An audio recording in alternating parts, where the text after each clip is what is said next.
Diabetes হলে ডায়াবেটিসের লক্ষণ কি? দেখেন, যখন আমার চেম্বারে রোগীদেরকে আমি ডায়াবেটিস স্ক্রিনিং করার জন্য অ্যাডভাইস করি, তখন অনেক পেশেন্ট বলে যে আমার আমার ডায়াবেটিস নেই এবং আমার ডায়াবেটিস কোনো লক্ষণও নেই এবং আমাদের পরিবারে কারো ডায়াবেটিস নেই। তো এখানে একটা বিষয় আমাদেরকে ক্লিয়ার করতে হবে যে আমরা আসলে একটি ডায়াবেটিসের ঝুঁকিপূর্ণ দেশে বসবাস করতেছি। বিশ্ব র্যাঙ্কিং বা ক্যাটাগরিতে আমরা কিন্তু ডায়াবেটিসে কিন্তু 8ম স্থানে আছি। আমাদের যে ন্যাশনাল গাইডলাইন যেটা আছে সেটা অনুযায়ী যে বয়স আপনার 30 হলেই আপনাকে অবশ্যই ডায়াবেটিস স্ক্রিনিং করতে হবে। সেক্ষেত্রে আপনার ফ্যামিলি হিস্ট্রি থাকুক বা না থাকুক, অবশ্যই আপনাকে ডায়াবেটিস পরীক্ষা করতে হবে। আর যাদের বয়স 20 কিংবা তার বেশি, তাদের ক্ষেত্রে যদি ফ্যামিলি হিস্ট্রি থাকে এবং সে যদি একটু ওভারওয়েট বা ওবেসিটি হয়, শরীরে ওজন যদি বেশি হয়, সেক্ষেত্রে তাকেও স্ক্রিনিং করতে হবে। আর এখন দেখেন যে এই স্ক্রিনিংটা আমরা কেন করতেছি? যেহেতু ডায়াবেটিসটা 50% কেজে অ্যাসিমটোমেটিক রোগ, মানে কোনো লক্ষণ দেখাই যায় না। 50% কেজে কোনো লক্ষণ দেখা যাবে না, আমরা শুধু ব্লাড পরীক্ষাটা করলে সেক্ষেত্রে তার ডায়াবেটিস অথবা অ্যাটলিস্ট প্রি ডায়াবেটিসটা আমরা ধরতে পারবো।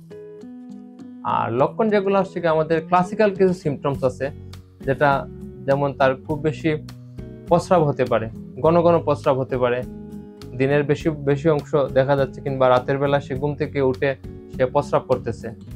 এবং 2 নম্বর সমস্যা যেটা হচ্ছে গিয়ে তার ঘন ঘন পিপাসা পাবে। যেহেতু ঘন ঘন প্রস্রাব হচ্ছে, তার পানি বেরিয়ে যাচ্ছে, সেক্ষেত্রে তার বেশি বেশি করে পানি খেতে হবে, পানির পিপাসা বেড়ে যায়। আর 3 নম্বর হচ্ছে যে তার খুব বেশি খিদা বেড়ে যায়। কারণ ডায়াবেটিস হলে আমরা জানি যে আমাদের রক্তে গ্লুকোজের পরিমাণ বেড়ে যায় ঠিকই, কিন্তু কোষের মধ্যে গ্লুকোজটা ঢুকতে পারতেছে না আমাদের ইনসুলিনের অভাবে। এজন্য কি হবে যে তার ঘন ঘন খিদা পাবে। রক্তে কিন্তু অনেক বেশি গ্লুকোজ থাকা সত্ত্বেও তার শরীরটা উইক থাকে, ঘন ঘন সে মানে খিদে লাগবে তার। আর এছাড়া তার কি হতে পারে যে ওজন কমে যেতে পারে। যেহেতু আমাদের শরীরে ইনসুলিন নাই, সেক্ষেত্রে ইনসুলিনের অভাব শুধু গ্লুকোজ মেটাবলিজমে হেল্প করে না, সেখানে প্রোটিন এবং আমাদের ফ্যাট মেটাবলিজমে হেল্প করে। তো এই জন্য আমাদের শরীরে ওজনটা আস্তে আস্তে কমে যায়। এবং আরেকটি সিমটম হচ্ছে তার খুব বেশি ক্লান্ত লাগবে। যেহেতু তার ব্লাডে অনেক বেশি সুগার, সে কোনো কিছুতেই সে শরীরটা সে তার কখনো চাঙ্গা লাগবে না, সবসময় তার শরীরটা একটা ক্লান্তি ক্লান্তি একটা ভাব লাগবে। আর এছাড়াও আরো কিছু সমস্যা বা উপসর্গ দেখে আমরা এতক্ষণ যেগুলো বললাম সেগুলোকে বলা হয় ক্লাসিক্যাল সিমটম।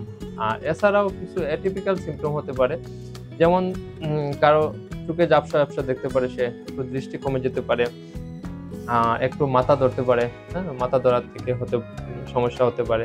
তারপরে আরেকটি সমস্যা যেটা খুব কমনলি আমরা দেখি, যদি কারো হাতে কিংবা পায়ে কোনো কিছু কেটে যায়, তাহলে ক্ষত অংশটা খুব সহজে শুকায় না। এখান থেকে তারপর ডায়াবেটিস পরীক্ষা করলে দেখা যায় যে ডায়াবেটিস ধরা পড়েছে।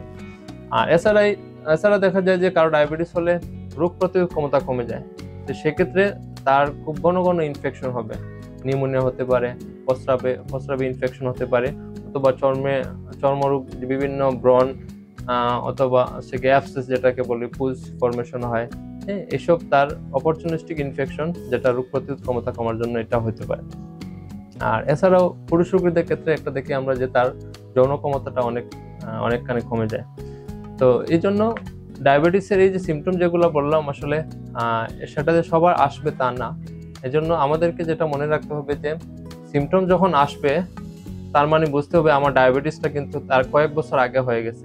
তাহলে আমাদেরকে করতে হবে কি, আবার বলতেছি আমি বিষয়টা, যাদের বয়স 20 এবং ফ্যামিলি হিস্ট্রি আছে এবং যাদের ওজন বেশি, তাদেরকে অবশ্যই সকালে খালি পেটে একবার ডায়াবেটিস পরীক্ষা করতে হবে।